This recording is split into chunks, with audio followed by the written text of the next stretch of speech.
فرش التراب يضمني.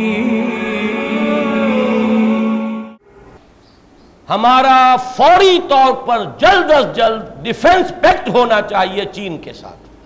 صرف ایک ملک دنیا میں اس وقت ہے جو ابھی یہودیوں کی دسترس سے باہر ہے، اور کوئی ملک دنیا کا نہیں رہا. روس کے ٹکڑے یہودیوں نے کروائے اور بغلیں بجائی ہیں اور کہا اب پورے روس کے یہودیوں کو آ جانا چاہیے اسرائیل کے اندر. یہ کیا وجہ؟ اب یہ بول رہا ہے کہ کس کی اسکیم ہے. ان کے ہاتھ کتنے لمبے ہیں. ایک سپر پاور کو اس طرح کرمبل کیا ہے اپنے ہاتھوں کہ خود نخچیر کے دل میں ہو پیدا ذوق نخچیری. جادو وہ جو سڑ سڑ کر بولے. یہ اللہ تعالیٰ کی طرف سے ہے. حالات ہیں، یہ بھی اس کی تائید کا مظہر ہے کہ اس کے ساتھ ہمارا معاملہ درست رہا. یہ بھی اللہ کی خصوصی مشیت ہے کہ اس کے ساتھ ہمارا زمینی رابطہ. یہ شاہراہ ریشم بنی، یہ معجزات میں سے ہے، ونڈرز آف دی ورلڈ میں سے شمار ہو سکتا ہے. اس میں کوئی تاخیر نہیں ہونی چاہیے. بعض اوقات مراحل جو ہوتے ہیں وہ اتنے کرٹیکل ہوتے ہیں کہ ایک ایک لمحے اور ایک ایک منٹ کی بہت زیادہ قدر و قیمت ہوتی ہے. اس کے لیے ہر سطح پر کوشش ہونی چاہیے. ڈیفنس پیکٹ، آپ کو یاد ہے ہندوستان اتنی بڑی طاقت تھی اور ہمارا حال جو تھا مشرقی پاکستان میں کتنا وہ خود بخود تیار ہے پکے ہوئے پھل کی طرح. دیکھیے پڑتا ہے آخر کس کی جھولی میں فرنگ. وہ تو ہمارے انتشار کی وجہ سے مشرقی پاکستان خود بخود ایکسپلوڈ ہو رہا تھا. پھر بھارت کتنی بڑی طاقت، پھر بھی اس نے جب تک اسی وقت اسی موقع پر 20 سالہ دوستی کا معاہدہ روس کے ساتھ نہیں کیا، اس نے جرأت نہیں کی تھی آگے آنے کی.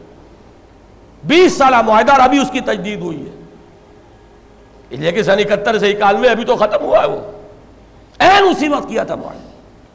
اگر ہماری حکومت کو اس کا ہوش نہیں ہے، ہمارے ہاں بدقسمتی ہے کہ ہمارے ہاں تو پورا وزیر جو ہے وہ دفاع کا وزیر ہی موجود نہیں، خارجہ وزیر ہی موجود نہیں.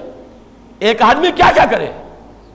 اسے میڈکوں کے ساتھ بھی معاملہ کرنا ہے جو ادھر پھدک رہا ہے ادھر پھدک رہا ہے. اسے یہ بھی دیکھنا ہے کہ میرے اپنے ساتھیوں میں لٹیرے ہیں اور ان کا لوٹ مار کا بھالا پھوٹ گیا. بہرحال اللہ تعالیٰ مدد کرے گا تو سارے مسئلے حل ہو جائیں گے. لیکن یہ کہ آخر یہ بھی سنت رسول ہے. اللہ کی نصرت حضور سے زیادہ کس کے ساتھ تھی؟ لیکن مدینے پہنچتے ہی دفاعی پیکٹ کیا کہ نہیں کیا؟ یہود کے ساتھ کیا.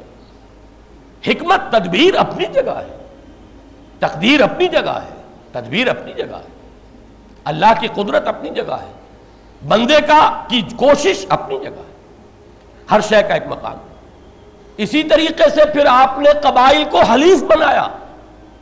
فائنل اسالٹ جو تھی مکے پر، اس سے پہلے آپ نے وہ حلیفی رشتے قائم کیے کفار کے ساتھ. قبیلے ایمان تو نہیں لائے تھے. اور آپ کو معلوم ہے جیسے سیرت کی الف میں بھی آتی ہے کہ صلح حدیبیہ ٹوٹی ہے تو ایک کافر حلیف قبیلے کی وجہ سے ٹوٹی ہے. جب صلح حدیبیہ ہوئی تھی اس میں یہ تھا کہ جو قبیلہ چاہے مسلمانوں کا حلیف بن جائے، جو قبیلہ چاہے وہ قریش مکہ کا بن جائے. اب ہوا کیا کہ قریش کے حلیف ایک قبیلے نے مسلمانوں کے ایک حلیف قبیلے پر حملہ کیا. صلح ٹوٹ گئی. پھر حضور نے صلح کی تجدید نہیں کی. خاموشی کے ساتھ آپ نے، انتہائی رازداری کے ساتھ آپ نے وہ جو تھا فتح مکہ کے لیے تیاری کی ہے. کہ ایک صحابی سے ذرا سی غلطی ہو گئی تو سورہ ممتحنہ کا اکثر و بیشتر حصہ اسی پر نازل ہوا. حضرت حاتب ابن ابی بلتع، انہوں نے اس کی مخبری کچھ کر دی تھی. حضرت عمر نے تو کہا تھا میں اس کی گردن اڑا دوں. حضور نے فرمایا عمر جانتے نہیں یہ بدری ہے، اس سے خطا ہو گئی ہے. اللہ تو معاف کر چکا ہے خطا، لیکن خطا ہوئی. اللہ نے بچایا. حضور کو اطلاع دے دی کہ وہ تو خط جا رہا ہے اس عورت کے ذریعے سے. آپ کے ایک ساتھی سے لغزش ہو گئی ہے، غلطی ہو گئی. حضرت علی کو بھیجا ہے آپ، خط برآمد کر کے لائے. اس کا بھی تعلق ہے میرے اگلے نقطے سے. حضور کی حدیث ہے استعینوا علی الحوائج بالکتمان. اپنے ضرورتیں اپنے منصوبوں پر کتمان کے ساتھ، اخفاء کے ساتھ مدد حاصل کرو. اپنے سارے کارڈ ٹیبل پر ڈال دینا یہ کوئی حکمت نہیں ہوتی. اخفاء بہت بڑی بات ہے. پھر عرض کر رہا ہوں حضور سے زیادہ کس کو پروٹیکشن حاصل تھی اللہ کی؟ یہ آیت تو یوں سمجھیے کہ تقریباً 9 برس پہلے 10 برس پہلے نازل ہو چکی تھی. ان اللہ یدافع عن الذین آمنوا، مدافعت کی ذمہ داری اللہ پر ہے. پھر بھی حضور نے یہ اہتمام کیے، پیکٹ بھی کیا، یہود سے کیا. آج ہمارے لیے دنیا میں اگر کوئی ایک طاقت واحد ہے وہ صرف چین کی ہے. ایک لحظے کی دیر نہیں ہونی چاہیے اس میں. اگر کہیں بھی ڈھل مل یقینی کا معاملہ رہا اور حیث بحث میں اور سوچ بچار میں وقت گزار دیا گیا تو گیا وقت، پھر ہاتھ آتا نہیں. تیسری بات، وَأَعِدُّوا لَهُم مَّا اسْتَطَعْتُمْ، جتنا بھی امکان میں ہے ساز و سامان اسلحہ تیار. ظاہر بات ہے آج کی دنیا میں موسٹ افیکٹو ڈیٹرنٹ اگر ہے تو وہ ایٹم بم ہے. دشمن کو اگر سوچنے پر مجبور کرنے والی شے ہے. یہ معاملہ جو ہے یہ تو خیر دنیا میں علم نشرہ ہے کہ پاکستان کے پاس ایٹمی صلاحیت ہے، کیپیبلٹی ہے.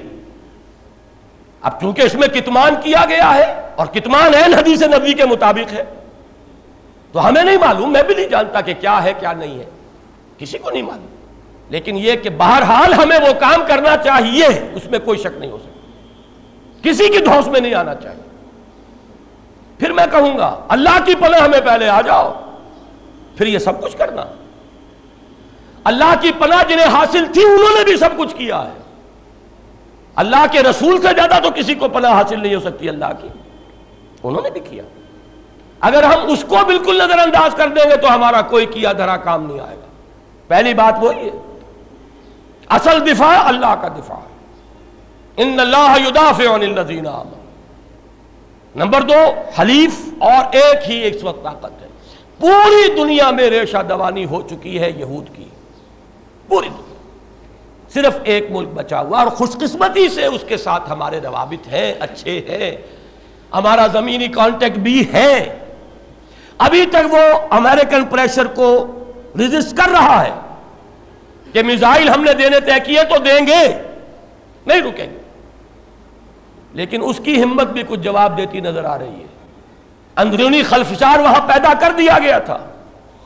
ٹائنن اسکوائر کے اندر جو کچھ ہوا ہے وہ تو بچ گئے ہیں، بہت بڑی جانی قربانی دے کر بچے ہیں، ورنہ روس سے کہیں زیادہ گندہ حشر ان کا اب ہو چکا ہوتا. اور فحاشی اور بے حیائی یہ تیسرا ہے ان کا. کھلی مارکیٹ اکانومی، سود کے ساتھ، سٹاک ایکسچینج کے ساتھ، جوئے کے ساتھ، اور کھلا سیکس شراب کے ساتھ، بے حیائی کے ساتھ، فحاشی کے ساتھ، اور آزادی کے نام پر یہ ساری چیزیں. خوشنما عنوان ہے آزادی، مادر پدر آزادی،